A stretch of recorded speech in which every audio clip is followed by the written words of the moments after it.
Hey everyone, and welcome to This Explainer. Today we're diving into something really unique, a deeply reflective policy piece called Musings, Lockdown Costs. We're going to explore a fascinating text by Oluyemi Ola-David. She takes a totally different, honestly quite striking approach to unpacking the hidden socioeconomic tolls of global restrictions. Instead of throwing dry charts or dense academic paragraphs at us, she systematically contrasts the dark restrictions of pandemic-era lockdowns with the hopeful necessary actions for societal restoration. Let's jump right in. Just listen to this gripping stanza that instantly pulls us into her mindset. She writes, "Lock down time and release her slavery, open her space and restore her freedom."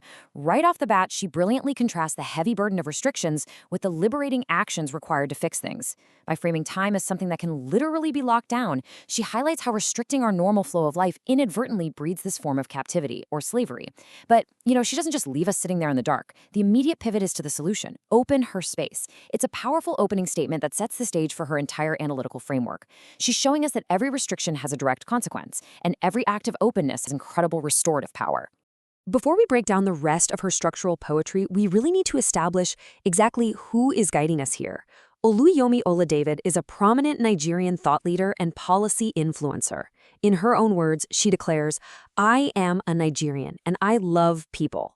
And that profound love for humanity, paired with a deep, deep concern for global development, is the actual engine driving her unique perspective. She isn't writing this as some distant academic exercise. She is writing it as someone fiercely invested in the welfare of people and the structural integrity of societies around the world.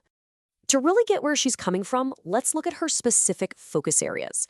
She uses her platform to actively influence policy and strategy. Her main goal? Generating solutions and providing absolute clarity on complex global events. She also notes that her worldview is strongly driven by her faith, stating that her Father God owns and rules the universe. He is the wheel within my wheels. That context is so crucial because it explains why she wrote this critique.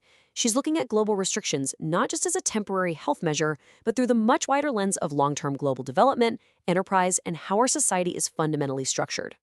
And speaking of that global event, think back to when a giant padlock basically sat heavily over our entire network of planes, cars, and borders. This was a sudden, completely unprecedented global halt. Everything just stopped.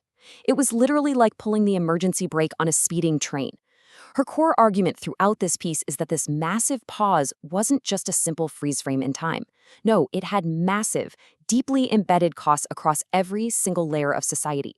It altered infrastructure, governance, and enterprise development in ways we are, quite honestly, still untangling today. Now, to untangle those exact costs, she uses this brilliant structural mirroring in her writing. She sets up a clear pattern of restriction, the act of locking something down, and the negative consequence that it unleashes. Then she contrasts that with a pattern of restoration, the required action of opening up, and the positive outcome it restores. This binary structure, lockdown versus open, release versus restore, allows her to methodically dissect really complex socioeconomic policies into clear, undeniable equations of cause and effect. It's so effective. Using this rhythmic, poetic structure, she systematically categorizes the impact of what she calls the lockdown paradigm. And she covers a lot of ground. She touches on hard economics, things like enterprise, price, and market energy. But then she moves right into deeply human elements like creativity, talent, identity, and culture. She even tackles time, vision, and speech. By organizing her thoughts this way, she really forces us to acknowledge that a lockdown isn't just an economic issue. It's not just a healthcare issue. It's a totalizing event that sends ripples through every single facet of the human experience. When she applies this framework directly to economics, the contrast is razor sharp. She writes, "Lockdown enterprise and release her crime, open the air and restore her dignity." This is a profound assertion. She's highlighting how shutting down the ability for people to conduct business doesn't just pause the economy, it actively releases crime. Think about it. When legitimate avenues for survival are closed, alternative, often illicit avenues naturally open up. Her solution? Open the air to restore human dignity. She ties the pure ability to engage in enterprise directly to a person's fundamental dignity. She continues this economic deep dive by pointing out another stark contrast. Manipulating or locking down price inherently releases debt, and locking down energy releases corruption.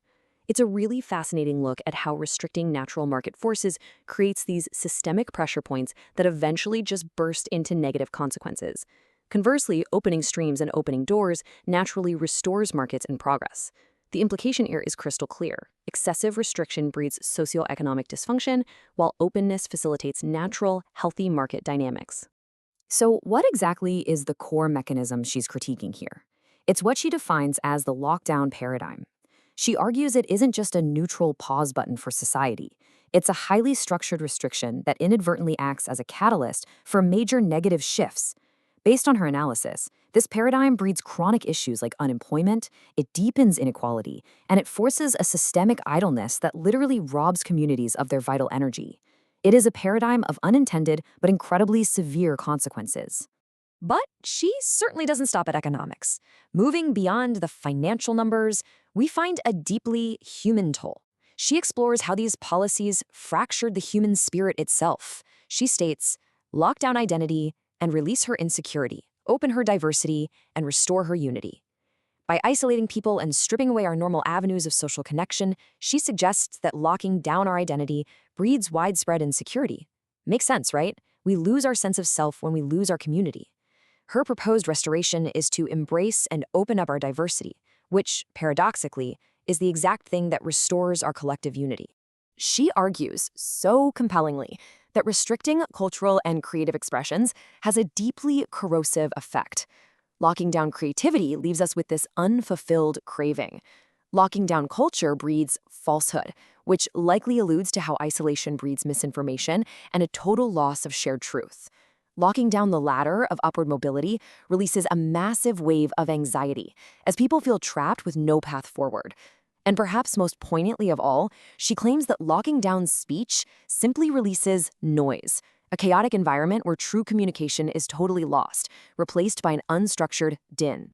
To counter this heavy human toll, she maps out a really beautiful path for rebuilding. Locking down talent results in tragic idleness, and locking down the palace, which represents symbols of governance or grand structural achievement, releases destruction. But the cure? The cure is clear. We must open the gates to restore the products of human ingenuity. We must open her tent to restore a sense of adventure. She clearly views human beings as inherently industrious, adventurous creatures, and true restoration requires giving us the space to actually exercise those natural drives. Scaling up to the macro level, her words act as a powerful, almost prophetic warning. She writes, lock down vision and release her chaos, open her eyes and restore her peace. If a society loses its ability to look forward, to plan, to have a shared vision because of endless restrictions, well, the inevitable result is chaos. A society without a clear, open vision is simply stumbling in the dark. By choosing to open her eyes, society can finally regain its footing and restore true, lasting peace. So what's the ultimate takeaway from her analysis? It's that overcoming this massive damage requires an equally massive structural reversal. We have to aggressively pivot toward what she calls an enabling environment and absolute openness. According to her, that is the only way to reverse the systemic destruction, the inequality, and the unemployment that the lockdown paradigm left in its wake. It is a powerful, urgent call for structural freedom. Which brings us to the end of our explainer. And Oluyomi Oladavid leaves us with a real, lingering challenge. In the wake of these historic global restrictions, what specific daily actions must we take in our own lives, our own enterprises, and our own communities to open her eyes and restore her peace? How do we rebuild our own local enabling environments starting today? It's a huge question and absolutely one worth reflecting on. Thanks so much for joining me on this explainer, and I'll see you next time.